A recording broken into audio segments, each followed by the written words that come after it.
अरे सलीम, तू ये क्या कर रहा है अपने मालिक के साथ? अरे मैम साहब साहब की सांस नहीं चल रही। मुझे तो ऐसा लगता है साहब मर गए। क्या मर गए? लेकिन कैसे? मैम साहब ये तो मुझे नहीं पता कि साहब कैसे मर गए, लेकिन मैम साहब आपको तो पता है ना साहब को दिल की बीमारी है। मुझे तो ऐसा लगता है साहब को हार्ट अटैक आया होगा, इसी वजह से साहब की सांसें अटक गई होंगी। और मैं तो साहब की छाती दबा के ये कोशिश कर रहा था कि साहब की सांसें वापस आ जाएं, लेकिन मैम साहब की सांसें वापस नहीं आ रही। सलीम, तूने अपने सांप को ठीक से चेक तो कर लिया ना, ये सच में मर गए? हाँ मैम साहब, अगर आपको अब भी विश्वास नहीं हो रहा ना तो 1 मिनट रुकिए, मैं साहब की सांसें चेक कर लेता हूँ।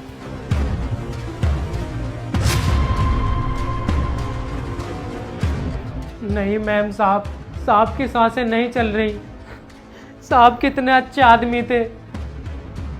अब ये रोने का नाटक करके मत दिखा मुझे अच्छे से पता है कि सांप को तूने ही मारा है।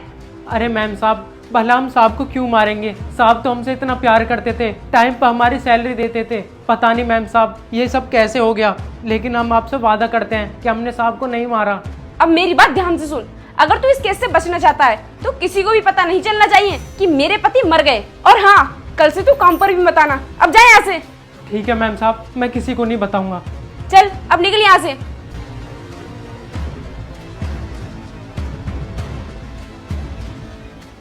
सो फाइनली मेरा पति इस दुनिया को छोड़कर चला गया, और मैं भी तो यही चाहती थी।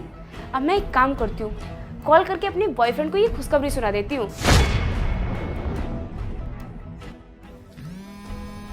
अरे अनुष्का की कॉल। हेलो। हेलो विकास, आज ना मैं तुम्हें बहुत बड़ी खुशखबरी देने वाली हूँ। क्या कह रही हो? Good news? अरे ऐसी क्या गुड न्यूज़ है, बताओ मुझे जल्दी से। तुम्हें पता है मेरा पति इस दुनिया को छोड़कर चला गया। अब हम अपनी जिंदगी आराम से जी सकते हैं बिना किसी की रोक टोक के। अब तुम एक काम करो, जल्दी से मेरे घर आ जाओ, क्योंकि हमें इसकी लाश को भी तो ठिकाने लगाना है। अच्छा, ये तो बहुत अच्छा हुआ, ये तो बहुत अच्छी न्यूज़ सुनाई तुमने। चलो ठीक है, अब तुम जल्दी से आ जाओ। हाँ हाँ ठीक है, तुम चिंता मत करो, मैं अभी आता हूँ।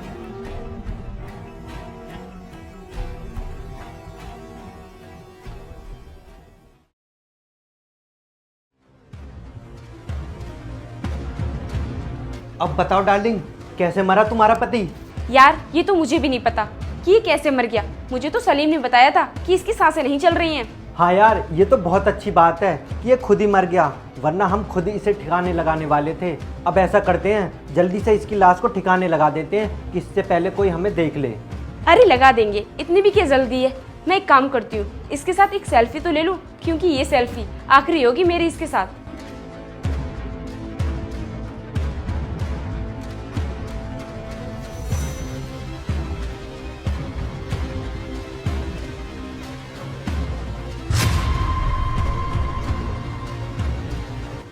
सेल्फी अच्छे से लेना डार्लिंग, कभी सेल्फी लेने का टाइम चला जाए।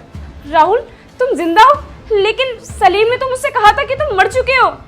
हाँ, क्योंकि सलीम से मैंने ही बोला था ये सब करने के लिए। वो क्या है ना, एक दिन जब मैं ऑफिस से घर आया था दोपहर में, तो सलीम अकेला काम कर रहा था घर पर, तुम घर पर नहीं थी। और जब मैंने उससे पूछा कि तुम्हारी मालकिन कहाँ गई है, तो उसने मुझे बताया कि मालिक जब आप ऑफिस चले जाते हो ना, तो आपके जाने के बाद मालकिन एक लड़के को घर पर बुलाती हैं और फिर उसके साथ क्या करती हैं वो सब मुझे नहीं पता। और मुझे तो किसी ना किसी बहाने से हर वक्त काम में लगाए रहती हैं, और तो और वो उस लड़के के साथ कमरे में अंदर रहती हैं, गेट लगा लेती हैं, मुझे अंदर आने नहीं देती। और तभी मुझे तुम पर शक हो गया था, इसीलिए मैंने सलीम के साथ मिलकर ये प्लान बनाया था, ताकि मैं तुम दोनों को रंगे हाथों पकड़ लूँ। और आज देखो, तुम दोनों मेरी चाल में फंस गए, रंगे हाथों पकड़ा आज मैंने तुम्हें। अब बताओ मुझे क्यों धोखा दे रही थी तुम मुझे? ठीक है अनुष्का, मैं जा रहा हूँ यहाँ से, तुम खुद सुलटो। अबे रुक जा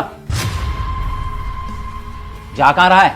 तुझसे भी बात करनी है मुझे, बता क्यों आता है तू मेरे घर पे? शर्म नहीं आ रही तुझे ये सब गंदी हरकतें करते हुए?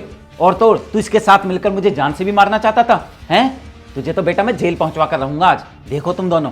अरे नहीं भाई साहब, ये बुलाती है मुझे, इसमें मेरा कोई हाथ नहीं है, सब कुछ इसी का प्लान था, मैं नहीं चाहता था आपको मारना। अबे झूठ बोलने की कोई जरूरत नहीं है, मुझे सब पता है क्या है और क्या नहीं है, समझ में आई तेरे?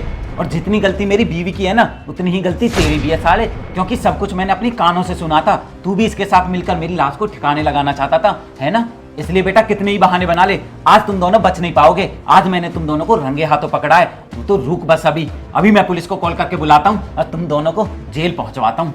राहुल प्लीज मुझे माफ कर दो, मुझसे बहुत बड़ी गलती हो गई और मैं आगे से ऐसी गलती दोबारा कभी नहीं करूंगी। अबे बस कर, तेरी गलती माफी के लायक नहीं है बल्कि सजा देने के लायक है। अरे तूने मेरे पीठ पीछे मुझे धोखा दिया, वो भी इसके लिए मेरे ही बेडरूम में। शर्म नहीं आई तुझे ये सब करते हुए? और तो और मुझे मारने तक की सोच ली। छी, शर्म आ रही है मुझे तुम पर, और तुम्हें अपनी बीवी कहते हुए। खैर तुम्हें तुम्हारे किए की सजा तो मैं अभी दिला कर रहूंगा। तुम रुको बस, अभी पुलिस को कॉल कर तुम्हें जेल पहुंचवाता हूँ।